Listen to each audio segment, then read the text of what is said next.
नमस्कार मित्रांनो, कथेचा ठेवा या चॅनलमध्ये पुन्हा एकदा आपलं मनापासून स्वागत आहे. सुंदरबाईला सौंदर्य पडलं महागात, भयानक शेवट असणारी अशी कथा संपूर्ण ऐका. गावातल्या सगळ्याच्या नजरा सदैव तिच्यावर असायच्या.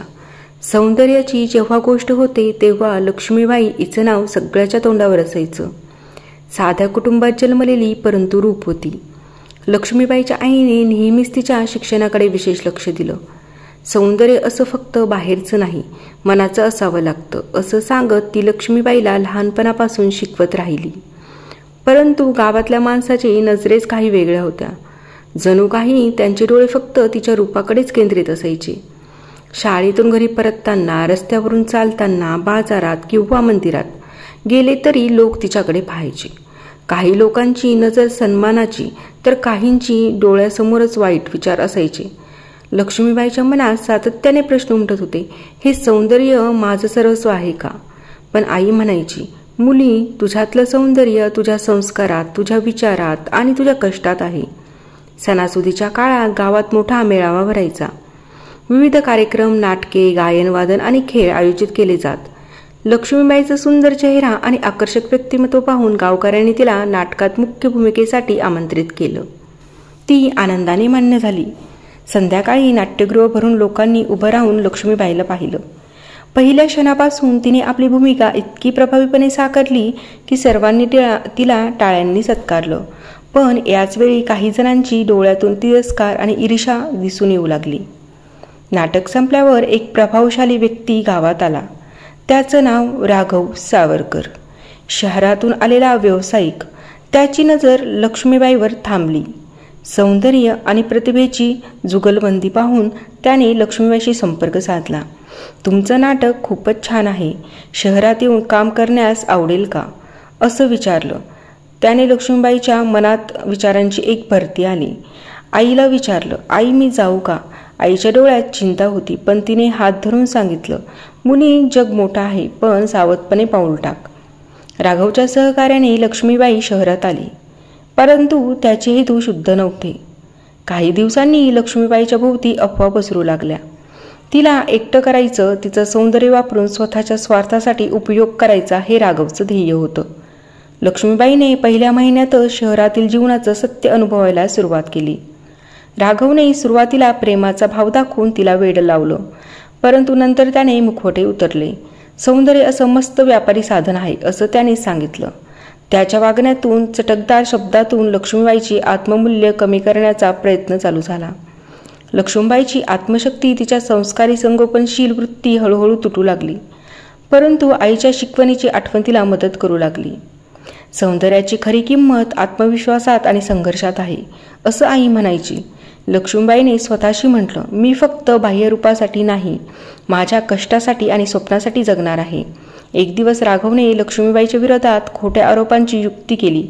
समाजाने तिला वेदना दिल्या, अपमानित केलं, परंतु तिने हार मानली नाही. संघर्षात तिने आपला आत्मविश्वास वाढवला आणि स्वतःच्या सामर्थ्यावर विश्वास ठेवला. लक्ष्मीबाईचा संघर्ष दिवसेंदिवस वाढत चालला होता. राघवच्या कटकारस्थानांनी तिला मानसिक आणि सामाजिक रूपात खूप त्रास दिला. अनेक वेळा तिला वाटलं की सारे जग तिच्या विरोधात उभं आहे, परंतु आईच्या शिकवणुकीचा आधार तिच्या हृदयात घट्ट रुजला होता. मुली संकट येतातच, पण ती पार करून व्यक्तिमत्वाची खरी परीक्षा होते असं आई म्हणत. असे हे शब्द लक्ष्मीबाईच्या मनाला आश्वासन देत होते. तिने ठरवलं की ती फक्त स्वतःसाठी नव्हे तर इतर महिला व मुलींसाठी आदर्श बनेल. एक दिवस लक्ष्मीबाईने ठरवलं की स्वतःच्या कष्टाने आणि मेहनतीने आपली ओळख निर्माण करायची. तिने शहरातल्या एका समाजसेवी संस्थेकडे जाऊन आपली समस्या मांडली. संस्थेतील मुख्य व्यक्तींनी तिला प्रोत्साहन दिलं आणि तिच्या सामर्थ्यावर विश्वास ठेवला. तुमचं सौंदर्य तुमचं अस्तित्व आहे, पण त्याहून मोठं आहे तुमचं धैर्य, तुमचं मनोबल आणि तुमची संस्कृती, असं संस्थेचे प्रमुख म्हणाले. लक्ष्मीबाईने या शब्दांना मनात ठसवून आपल्या पुढील वाटचालीस सुरुवात केली. तिने एका लहान पुस्तकाच्या स्वरूपात आपली कथा लिहायला सुरुवात केली. समाजातील अन्याय, सौंदर्यावरून होणारे गैरवर्तन आणि महिलांच्या अधिकाराविषयी आपले मत व्यक्त केली. तिचं पुस्तक हळूहळू लोकप्रिय होत गेलं. अनेक महिला आणि पुरुष तिच्या अनुभवातून प्रेरित होऊ लागले. काही महिन्यांनी तिचं पुस्तक एक प्रसिद्ध प्रकाशकाने प्रकाशित केलं. त्यात तिने आपली खरी कथा उलगडली. सौंदर्यामुळे येणारे आघात, समाजाचे पूर्वग्रह आणि संघर्षातून मिळणारी आत्ममूल्य. पुस्तकाच्या प्रत्येक पानावर तिच्या मनोबलाची आणि आत्मविश्वासाची झळक होती. सर्वत्र लक्ष्मीबाईचा आदर वाढू लागला.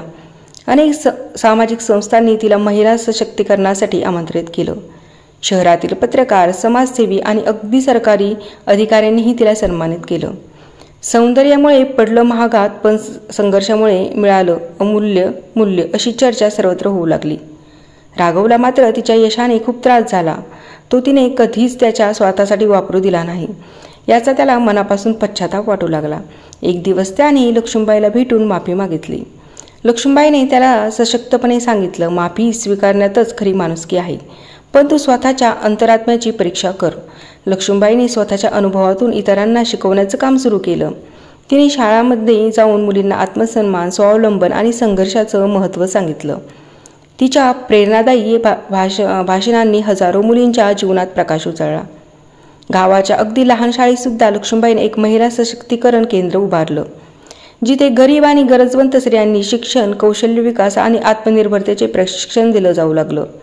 तिने शिकवलं की सौंदर्य ही केवळ वाईट हेतूसाठी वापरली जाणारी वस्तू नाही, तर ती एक शक्तिशाली अस्त्र आहे, जे योग्य दिशेने वापरल्यास बदल घडवून आणते. शेवटी लक्ष्मीबाईंनी हे सिद्ध केले की सौंदर्य फक्त बाह्य आकर्षण नव्हे, ते मनाची, संस्काराची आणि संघर्षाची प्रतिमा असतं. तिने आपला प्रवास, संघर्ष आणि यशाचा अनुभव इतरांसमोर ठेवून समाजात नवा संदेश दिला. आत्मविश्वास आणि परिश्रम ह्या दोनच गोष्टी खरी संपत्ती आहे. गावात परतल्यावर सर्वांनी तिला आदराने पाहिलं. आईच्या डोळ्यात आनंदाने अश्रू होते. लक्ष्मीबाईच्या हृदयात समाधानाचा आनंद भरला होता. तिच्या प्रवासाने दाखवलं की सौंदर्याची खरी किंमत केवळ दिसण्यात नाही, तर आत्म्याच्या खोलात लपलेल्या सामर्थ्यात आहे. अशा छान प्रेरणादायी कथा ऐकण्यासाठी चॅनलला लाईक, शेअर, सबस्क्राईब करा. धन्यवाद.